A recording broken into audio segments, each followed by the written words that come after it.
At the onset of the series, Eren was a guy who was rather adventurous and full of energy. He dreams of the world beyond the walls, created by the king, with a deep blue sea that he's only heard of in storybooks. However, we are soon thrust into a dystopian world, one that we've never seen the likes of before.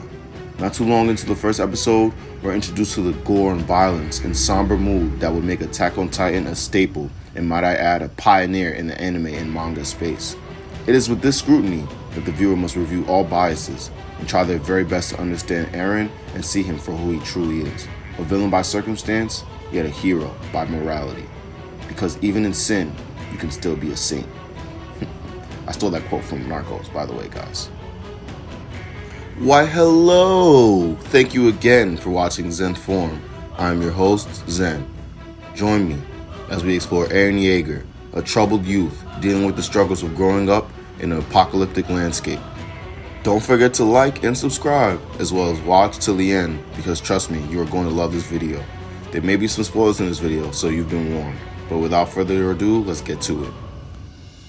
At the very start of this manga, there's nothing but pure and utter confusion. This confusion, coupled with all the chaos and human eating, made me actually give up on the show for a few years until I finally decided to return to it. It isn't until well into season 2, I would say, that the viewer finally has a grasp on what type of world Attack on Titan is cast in. We now have some knowledge of the Eldian Devils, the subject of Ymir, who can turn into Titans if injected with the spinal fluid of other Titans. As crazy as it sounds, yes, that's how they turn. They can also turn into special Titans by eating the human form of a Titan with that power while they are a Titan. But I know this may confuse some of you guys, so we'll get to that in a later part. Everyone within the walls are afraid of the Titans and don't even know where they come from. This is because the founding Titan has the power passed down for generations to erase the memory of all the Eldians. At the beginning of the show, unbeknownst to a viewer, the Marleyan Empire has acquired the power of many of the special Titans, including the Armored Titan, the Female Titan, the Colossal Titan, and the Cart Titan. They've used these Titans to terrorize their enemies and become a world power feared throughout the world. They force their Eldian citizens to wear identification armbands and swear their allegiance to Marley, in hopes of one day being accepted as one of them. It is with this frayed perspective that the viewer comes to understand the Attack on Titan world.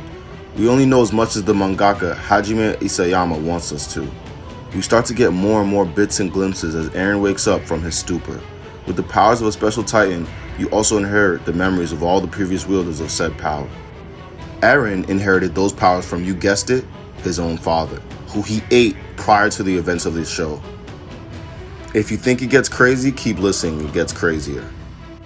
At this point in the show, we see a shift in Eren's ideologies. He does not agree with the founding Titan's pacifism. The walls built to protect the Eldians from the rest of the world have fallen, and Eren no longer believes in playing defense. For all of his life, he and his family have been trampled upon by their enemies. He joined the Scouts to make the world a better place, and to one day maybe see the deep blue sea with his own eyes. It was even believed by all the Eldians that they were the last humans on Earth, and only the Titans in them remained. To have such a grave lie at the foundation of your life would make any man resentful. Eren does go on to make drastic decisions, such as leading a coup, even killing world diplomats, and ambushing the Marleyan Empire. Many innocent lives are lost at the hand of Eren Yeager. He repays his pain and hurt with anger and vengeance, and it leaves us as the reader or viewer wondering whether we should be rooting for Eren or condemning his bad behavior. I believe the answer is a matter of ethics versus morals. While they're closely related concepts, morals refer mainly to the guiding principles, and ethics refer to specific rules and actions or behaviors. It's easy to conflate the two, however they have some slight nuances. I believe Eren's ethical code changed as he saw the evil done to him and his family and his race as unforgivable. This gave way to him abandoning his ethical code of protecting innocent lives. However, I do truly believe Eren's morals stay intact even till the very end of the show. He always wanted to protect his friends and family, and he had a genuine desire to be free and no longer be confined to the titanic walls of Wall Maria, Wall Rose, and Wall Sina. In a sense, there's a level of nobility to Eren's villainy. This is something I believe anime and manga does a great job of capturing in their genre that Hollywood cinema and TV shows alike have started to do, but can do a much better job with incorporating into their work.